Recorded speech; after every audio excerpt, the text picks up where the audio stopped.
What is up, guys? Welcome back to the channel. So I hope you have all been well. So today I'm talking about if it fits your macros and the downfalls of it. So as you all probably know, if you've been a long time follower, I'm a huge fan of if it fits your macros and the principles that go behind it.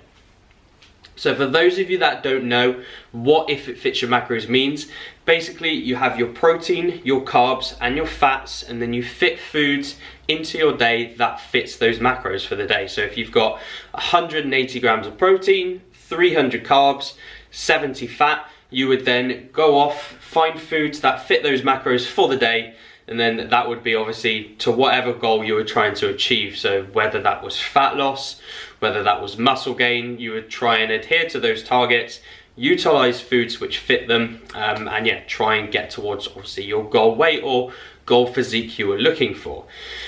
Now, there is a huge downfall with if it fits your macros, and I want to talk about my past experiences with it, which I'm sure some of you will remember if you've been following for a long time.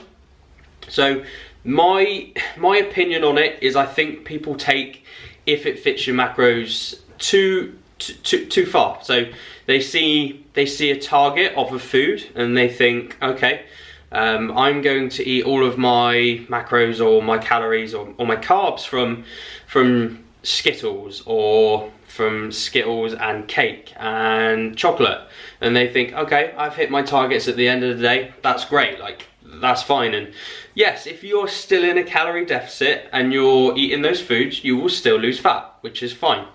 But in terms of your performance of your sessions, the nutrient quality, you're not going to be putting yourself in the best place you could be. So when we're looking at adherence, obviously if it fits your macros is superb. Like every one of my clients that goes onto my coaching, they are all following an if it fits your macros diet within reason. They pick foods which fit their macros, but they've obviously got to follow those principles of 80% wholesome foods, 20% junk.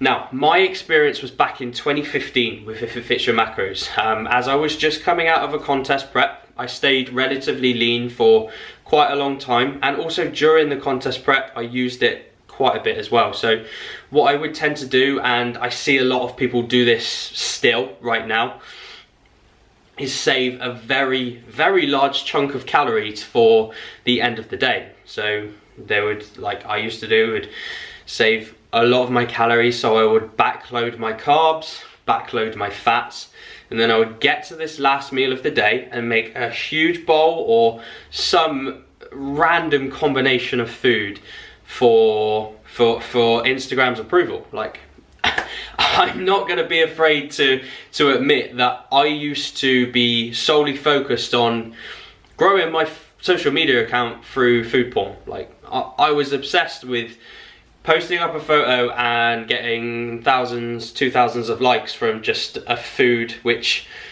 in essence really is just quite pointless. Like, it didn't really give me much benefit during my contest prep because my training really did start to suffer. Like there was a time where I think I put up a video of or a picture of a Mars bar and I got 18,000 likes. Like that just blows my mind. Like for a photo to get that many likes for a chocolate bar, which has basically got protein running through the middle, it just is crazy. So this is just some of the stuff that I would used to do when I was obviously following the if it fits your macros. This is just some of the foods that I would eat at night, and I'm not saying these are bad, I'm not saying it's bad, but if we're looking at being optimal when it comes to your training, when it comes to your longer fat loss phases, doing things like this could be counterproductive. So I had foods like this, so that's just like oats with a cake on top and B&M biscuits. That's a cheesecake with Oreos on top as well. Christ, some of these are bad. And again, like, you kind of get the gist. Like, I would save a lot of my calories for the last meal of the day so I could fit that in. And not only that is the saving calories part like almost can become quite counterproductive from a mindset point of view. It's so it takes up all of your time, because you're there trying to fit in. Okay, I won't have 40 grams of oats because that won't make the bowl I want, so I'll have 30 grams, and then I'll have a bit of sauce, and then I'll have one Oreo, I'll have half a Reese's piece, and by the time you finish creating your meal, you started creating at 9 and it's 10 o'clock, so there's an hour wasted. And if that's your thing, cool, that's fine, I have nothing wrong with that. But just from my experience in the past, it creates a negative thing with your mindset, where you're just focused on that last meal and focused on social media approval of your food. Never really thought about this until probably last year, and towards the end of 2016, how bad my training got during contest prep, because of how focused I was on the last meal of the day, backloading food to save for that meal. Like, I never really thought about it until then, and that's when I started to learn that probably wasn't the best thing to do. So if you're in that place right now where you're doing what I was doing and your training is suffering and you're in a calorie deficit, maybe look at positioning food better so it's going to be more optimal for you. Like, everyone is different, so what I'm saying right now might not work for you. You might train amazingly well saving all of your food before bed, because you might train you might train first thing in the morning. But if you're finding your training is suffering and you're doing this, then this could be one of the reasons.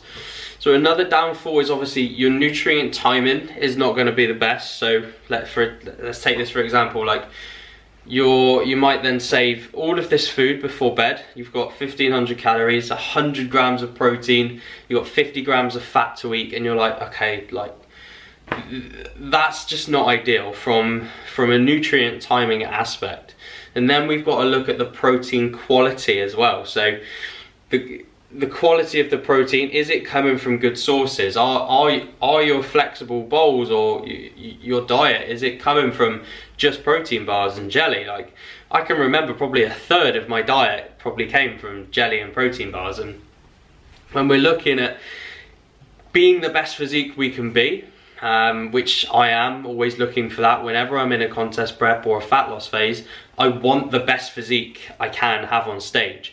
And someone who is getting 30 grams of protein from jelly compared to someone who's getting it from whey is probably going to look worse. Like, I can firmly say that you will probably look worse if your protein quality isn't as good as it should be. Like, I will stand by that comment.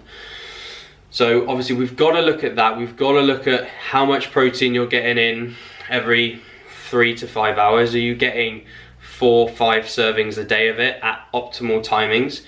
If you can cross all those boxes off and you can have that large meal at the end of the day and your training's fine, then carry on. But if not, then you need to kind of look at other things and look at other avenues and focus your nutrition around pre-training, around post-training, possibly even intra as well, and not just focus on the food. So focus on your physique, on your training, and go in with the mindset of nailing that instead of thinking about food all day, because that's a place that I've been in before and it sucks. It really sucks having to, every last thought is about food. You wake up, food, you go to bed, food, and it's just like, when does it end? So channeling your focus is on nailing your training sessions, increasing your volume, hitting PBs in the gym, instead of focusing on food, will most likely lead to 1, a healthier relationship with food, and 2, a better physique at the end of it as well. So again, you need to find what's optimal for you and what you can adhere to as well. Everyone's adherence is different. So if you find you can adhere better doing large bowls at the end of the day, or if you can adhere better doing the 3 to 4 meals of normal food and then having that large bowl, like, just do whatever you find best. But again, just watch out for these things that I've done in the past, just as my personal experience and how I did suffer in terms of, like, from a mindset point of view with my food. And it took me a long time to get away from that to where I am right now, and I'll be documenting obviously my whole contest prep journey and the foods I'll be eating, and everything. So, but if you ever want, like, to see the kind of foods that I ate, just scroll all the way down to my Instagram and you'll see them.